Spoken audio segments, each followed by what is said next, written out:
Hello, and welcome to TK's Rebalancing Mod Showcase playthrough Doodad Ghibli Jew. This has got to be number 4 or 5. This is progressing a bit faster than the other one, wherein I walked for a whole episode. But then again, I am closer to things, so that does count. Now, I was going to do a little bit of maintenance on my own before recording, but then I completely forgot to. What I'm doing is I'm recording this a single session at a time, so half an hour to an hour of recording goes into this, and then I edit it down to 30 to 45 minutes maybe. So, we wake up where we left off. I'm going to tell him I did my job. Maybe, I think.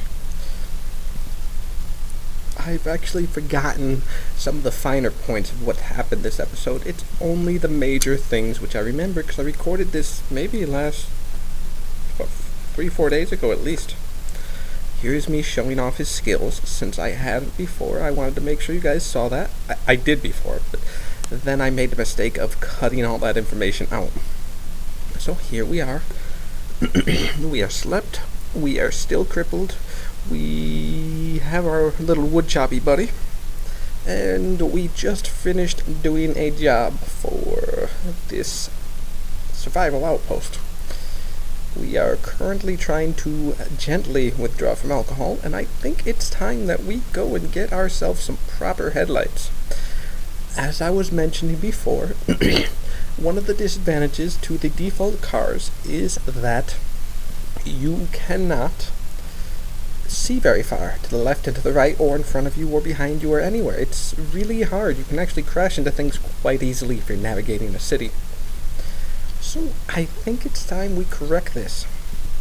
As you can see, I took a trip around this place just to see the kind of hordes that were hanging out, and they're not too bad. I mean, a couple of things worth killing, a couple of things worth avoiding.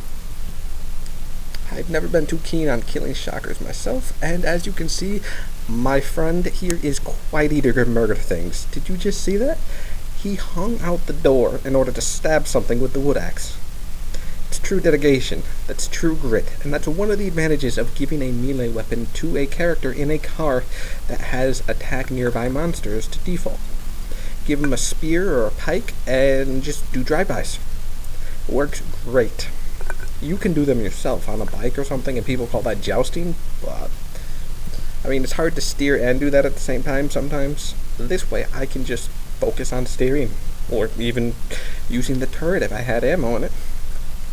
So I thought about cutting this particular part out, but then I thought this will show you how I do it, and since I do also seem to, want to show these tips off, this is a great way to do it if you're new. Just drive up in the middle of the night, you have a bodyguard with you, or you're capable of killing them all, and we're going to start taking off the headlights. Headlights cannot be repaired, to the best of my knowledge, in this experimental version, and they haven't been able to since the swap out. And honestly, the swap out's a good thing. Before you just steal batteries off the wall, and this way you don't. Although, I mean, they could have just given you empty batteries when you did that, but no. Either way, not nitpicking. This way is fine. Now they have headlights, cannot be repaired, so you need to constantly get a source a new one. Luckily, they're like the second most common thing in the game. So, there's a hunter. You know how I deal with him? I let him jump into the square adjacent to my buddy. He's got a Mossberg, and we are good to go now. Actually, I think the Mossberg is better than the Defender, but then again, the Defender's damaged. It might actually end up being a little better if it was not. Either way, the Mossberg is the preferred weapon of Joe as far as shotguns go. The Mossberg, and then the ones I added, of course, because they're undeniably stronger, but I'm not a big fan of the Rivtech weapons because they are so strong, and their ammo's pretty rare. So if I find them, I may end up using them, but most of the time I just ignore them. I don't even bother unloading them since they use unique ammo that only they use. It's just, I do so much to cut out the overpowered weapons and armors of the game already, like disabling survivor gear. You'll never see me craft a survivor backpack, which is essentially an acid-proof backpack, or a survivor wetsuit, which is essentially a acid-proof backpack for your body. Because those things are ridiculously powerful for no discernible reason. They don't need to be that strong, and I wouldn't expect them to be that strong in the real world. And they can be that strong. If you want to have these things, that's fine, but this game is about killing monsters who explicitly use these things to attack you. Becoming immune to them takes away the challenge or the fun of the game, and not what I want to do. So, military Humvees have the distinction of having 3 to 4 reinforced headlights. For some reason, there's always going to be 1 in back and then 2 up front, and I presume that's because of how the Humvee it's based off of is. That they have the headlight to search through and whatever. I don't know. But, not my business. I'm going to take it for what it is, and I'm going to reinstall them. Like I said, my rule of thumb is that there's 2 kinds of vehicles. There are the oddly width vehicles and the even width vehicles. And what you do with them varies because of how many headlights you can stick on the back row of this thing, inside. That keeps it away from zombies, things that when you're sleeping will attack the car. It keeps it away from damage when you ram into things. They're all going to smack up against the hood of the car before they hit these headlights that I've inset behind the hood. So, on an oddly width vehicle like this, how it's 5 width, I'm going to have the center one facing forward, and then I'm going to have the ones behind it facing up to the side of it, rather. 6 up and 3 to 4 out, depending on where they are. And this is going to give me a much wider spread. Usually, if I was playing on my own, I would have additional headlights behind the driver and passenger seat, and I would just be intelligent enough not to climb out of those doors when I want to be stealthy, but the NPCs don't have any concept of that, so I skip that. Instead, I took the red and blue flashing lights off the police car, which are basically like floodlights, but they click on and off every other tick, and as far as I know, they don't consume the massive amount of batteries that the other ones do. Good lord, you want to lose your battery, install a headlight and a floodlight and put it on. Now, as you can see, I have a much better range of vision now. What I have here, I can see much farther, I can navigate the streets much better, and there is no wanting range of vision. I can see the monsters as they're coming, I can navigate the vehicles as I see them, and I don't need to turn the car, this is important, in order to see what's in front of me off to the side. So as I said before, we're going to raid all these ambulances because we want all their stuff. And our buddy decided he was going to run in front of the headlights. Like I was saying, I really wish they would put a don't step into light at dark in the nighttime or something. If you are in a dark tile, do not willingly step out into the light unless you can't get around it. It would be a nice thing, and I think that would actually be somewhat easier to code than don't be a dipshit. Whatever the case is. But as you can see, the vision I can see much better. This is how you go raiding. This is one of the first improvements you set up on your car, and it's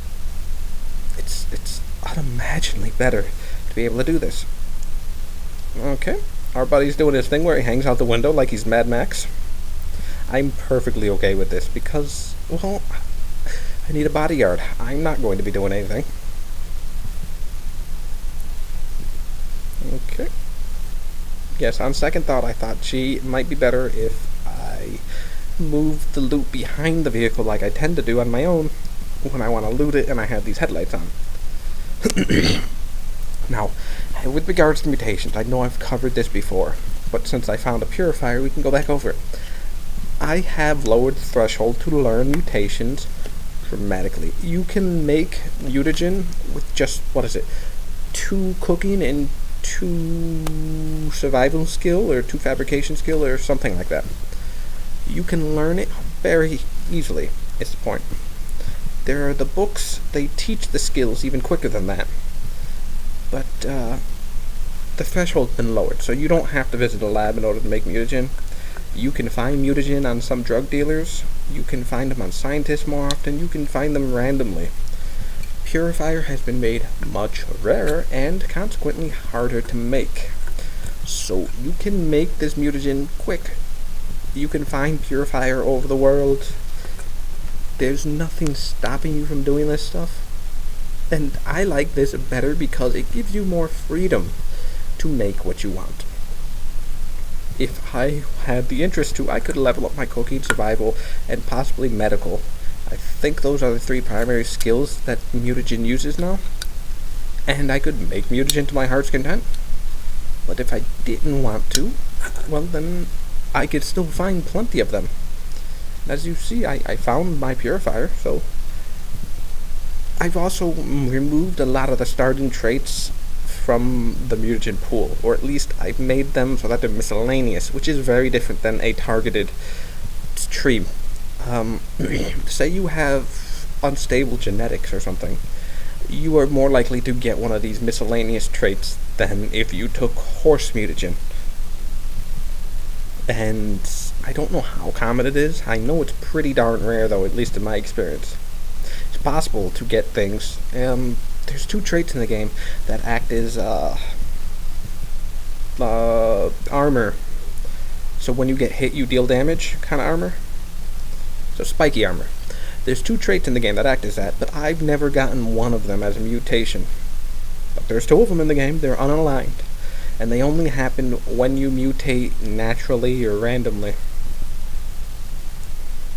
So, as you can see, my buddy is more than earning his keep. It's a real shame that we can't have mercenary NPCs that you have to pay in order to keep around, instead of this system where once they're on my team I can steal half their crap. But what are we gonna do? Because this guy would be a mercenary, no doubt. In my mind, I'd be paying him right now to keep me protected. Then again, I mean, he wasn't trying to rob me in the first place, so I don't think he would try to rob me, but whatever. Now, I was just doing a little bit of light raiding to try to get some medical supplies, to try to see what was inside.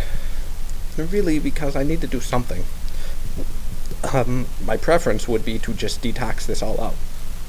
But I can't do that, that's rude. So what I'm going to do now is take this broken manhack. Manhacks are at the very least disassemblable pretty easy, and they have spikes, they have various goodies inside them, and they're very light and small, so there's no reason I shouldn't have done this and disassembled it on my own time. You can also learn the manhack recipe, which is important for me because I don't remember the book that has them, and I do like making them. They will kill most standard issue zombies that don't have a ranged attack, and they'll do a pretty good job in groups of 3 to 4, which is what I like to release them in. It is a shame that they don't stick together and have some kind of tactics going on, squad tactics, I guess, I don't know. But they do separate just like everything else. A group of bats is not a swarm of bats any more than a group of manhacks is a swarm of manhacks. They'll just attack the closest thing or run from the closest thing. Bit of a shame. But I was talking to somebody on the Reddit about their little custom creation and how they could better control it. One of the ways to do that is to have it prioritize targets. That would give you the ability to predict where it was going based on how dangerous something is, and how dangerous it is based on the game code deciding how dangerous it is, not you. But I mean, a tank drone, pretty dangerous. A fat zombie's more dangerous than a regular zombie. But there's also things like distance calculations in there. A fat zombie 50 tiles away isn't more dangerous than a regular zombie 2 tiles away. It's just how they prioritize their targets.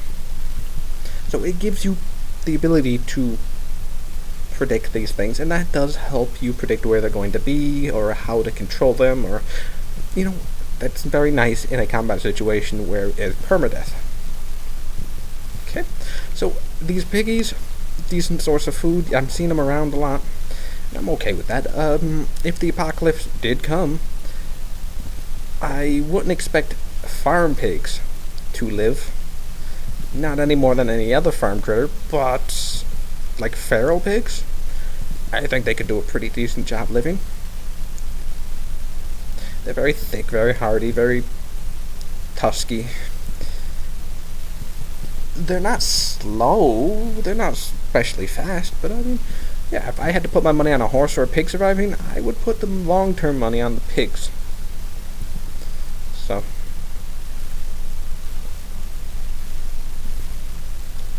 okay, what is Joe doing now? I do believe I am just explorifying. Right, I want to see what's over here at this other town. Which is fine. I do want to scope these areas out. I did find the Doom structure back there, remember? And we will go back for the police hub if I can, but I'm not doing a single thing until I get better armor, until I get my legs healed up again. Until I find like a doctor stem cell, which is in a hospital, that if you ever break your limb and you find one of these things in the hospitals, you can repair your limb to 1 health with a doctor stem cell at the cost of hallucination, pain, yelling, which attracts monsters. So it's not free and it's not risk-free, but it is viable. And you do have to watch out, though. Say like acidic zombies, how acid works is it hurts your legs, and if your legs are busted, like mine are, it hurts the rest of your everything. You really, really, really do not want to walk around a hospital inside acid with no legs. You will very quickly be overwhelmed. And unlike my legs, my torso and my head, they're fail conditions if they die. So we don't want this. Okay. So, like I said, the most important thing is that I'm learning what's around here. I'm just scoping out the hordes that are around, because the hordes that are here now, I still expect them to be here when I come back at night. But I get a good idea of what a good raid location is. And that's important, because I'm still going to be doing night raids.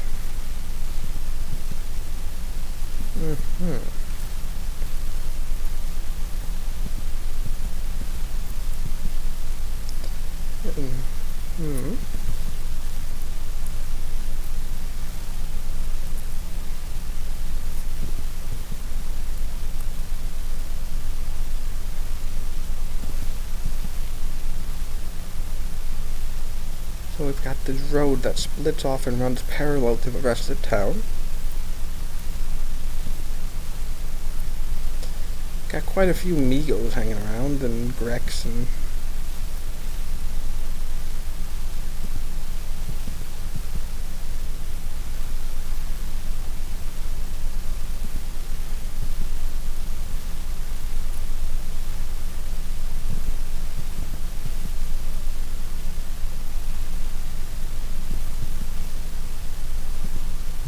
now, as you can see, there's not a whole lot of the special zombies showing up yet. I mean, the main zombie's mine.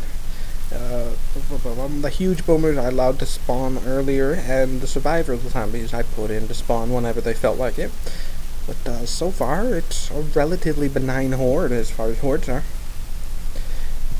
I did notice that there seems to be a...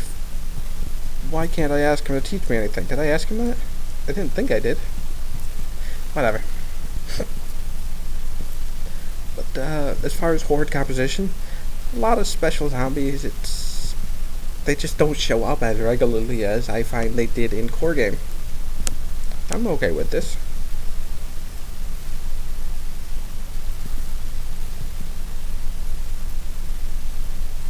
Okay, we're doing the ever famous bologna snack. Wash it down with some cola. I guess I'm out of milk and water. Is a shame. But let's not forget things like pineapple will do some small nourishment. We find that his armor is a little borked, but that's okay. I can leave it be for now, because I have no way of taking his armor off and putting new ones on yet. There is no here, take this better version. Even though I'm sure you could say that to them. I mean, it would be fairly easy to code, right? Okay, the reason I keep checking what my morale is, because You can tell how far along you've progressed along this withdrawal scale based on the malice you get to the penalty. Say when you start withdrawing, it's negative 250 for alcohol. When you cope with it a little better, it's 225, then 200, then 150, then 75, and finally up to 50 and 25. And by the time it gets to 25, though, you can ignore it safely. You can eat a couple toastums, and that's 25 morale right there. So yes, here's another crater thing. So this area was bombed out, I think is the implication. There's 3 of them in this general area, and I think I allowed like up to 10 of them to spawn on one overmap. This is a pretty highly clustered area as far as that goes. And yes, these craters are an overmap special, believe it or not. They are present in the core game. I don't actually change that. And they do add a little bit of aesthetic flavor. Okay, I stole its grenade belt. I probably would have stole the grenade launcher, except I don't want to deal with all that extra space. What I can do is mark it on my map for later.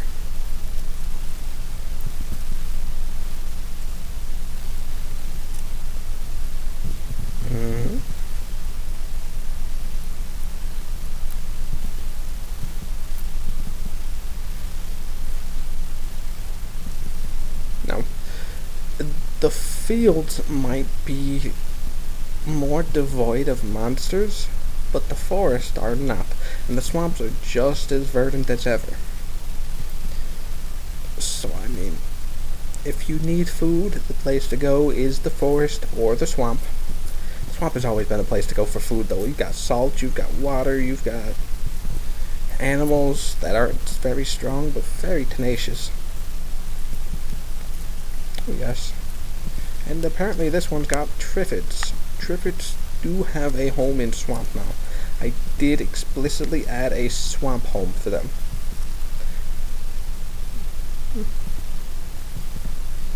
I've never found a reason to go there, but that's not the point. Okay. Now watch this debacle. I remember me trying to park this car right. Because one of the structures is damaged, I want to maintain the integrity of the car. When I open and close this lab, see, I want there to be no way for like a wolf to pass into the vehicle or the laboratory. And there we go.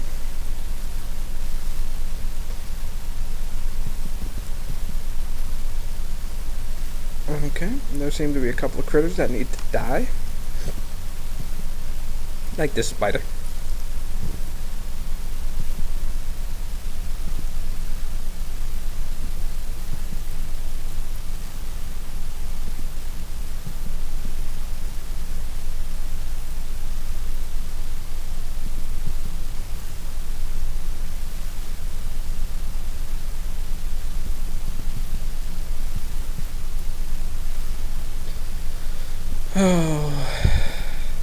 One important thing to remember about the NPC is just because he's set to be aggressive or to do these things doesn't mean they always respond the best way. You have to be careful, like at night, what they're doing, because they have their own field of view, and if they don't see the monster you're attacking, they won't necessarily go and help you, so it's useful to bring them back over.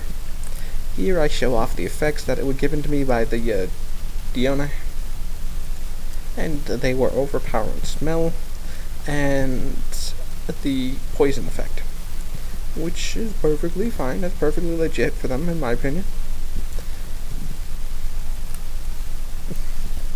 I've always pictured them more as like snaking vines with a ginormous, like a Marlboro from Final Fantasy kind of head with a big mouth. So that's my vision of them. They don't have much in the way of an actual body or a stalk, and if they do have a stalk, it's where the head attaches to and then all the tendrils attach to under that. So they're very Marlboro.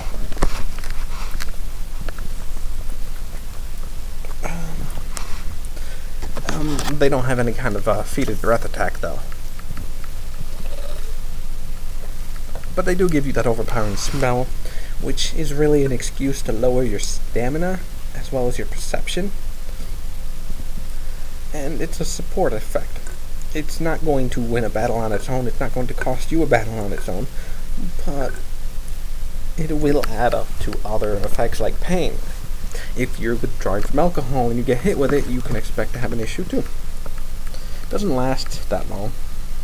So, one problem I am having with this gentleman is he keeps respawning this lighter and these firecrackers in this matchbook.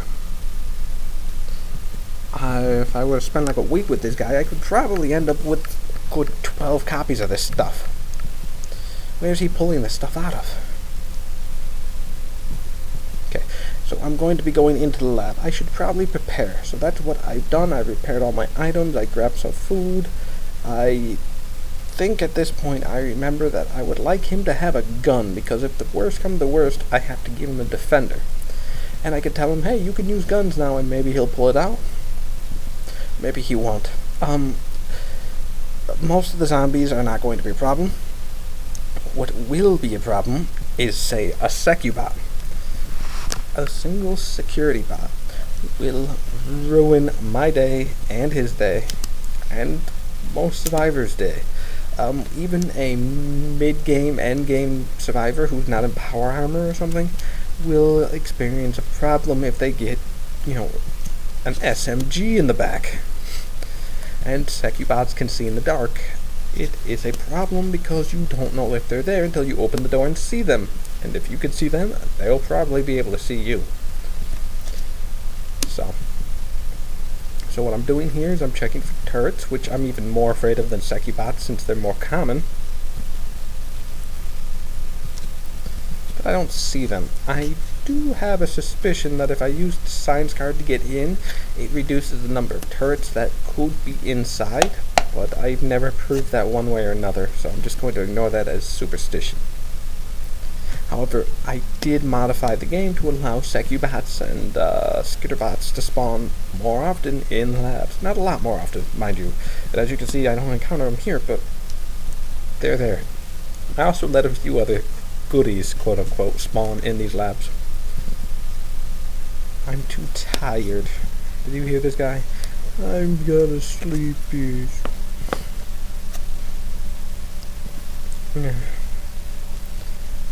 No worries. No worries, Mr. Sleep.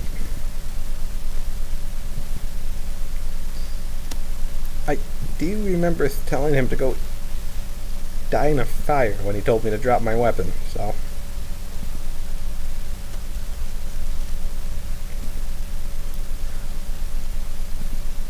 Okay, so this is a pretty standard lab as far as labs go. I'm hallucinating, which complicates it a little for no reason. But I do have my bodyguard, so as long as I'm not the first one in, he can handle things like this guy. But, you know what else handles that guy? A shotgun. There are no zombie hordes to be alerted, and he pulped the corpse for me, which I told him to do, by the way. I had that discussion with him where he's going to stop closing doors and start pulping corpses, because I don't want to do it in the lab. And this is a place where I definitely want to pulp the corpses, so that I don't have to keep fighting zombies. I'm looking now for a filter mask for my friend. You can find all sorts of goodies in these fridges. Don't know why you can find, like, gas mask in them, but who am I to question? My favorite, a terminal. Take a little cocaine to kind of lower my malices and even get a bonus to intelligence. Yes, download the map. Let's see what's there. As you can see, there's a mansion, there's a farm, there's a shelter, there's a couple of Triffid structures. Not a whole lot in this immediate area, but I did get a pretty good view of this town, and there's a heck of a lot of stuff there. Also, another survivor shelter. Look at that. You know what that means, though? That means those are two separate overmaps, which is important because that means that everything that spawns in one overmap can be spawned directly next to each other, and you can get like two shelters next to each other, or two Doom Labs right next to each other, or two of anything that you're only supposed to have one of in a general area next to each other because of how the map works. So you can see some very interesting combinations along these two borders. You know what I haven't been seeing a lot of? Oh boy, I haven't been seeing a lot of bees. This is our good friend Bio Operator. He is here to make sure we have a bad day. I'm not doing a very good job hitting him, and Clay isn't doing a very good job not dying. And at some point I recognize that and pull out my shotgun. And just in time too.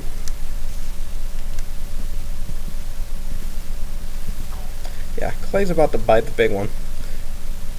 And he does. And I survive. So, Clay, our lumberjack over here, he ate it. Can't say he didn't do his job.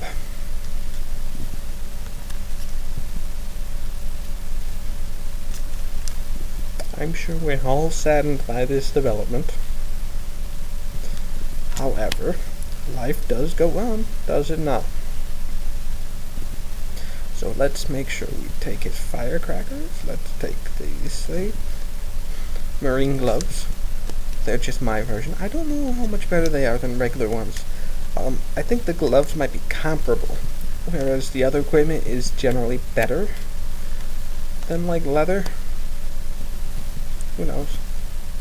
They're not meant to cover a whole body. They're not meant to be awesome. They're not meant to do a lot of things, but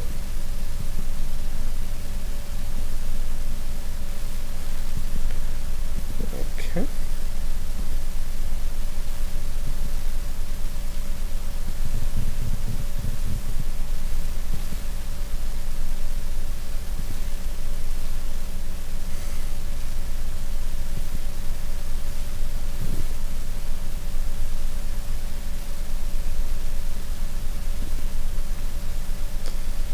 Okay, with him being dead and me being overloaded, it might be time for me to exit and end the video. So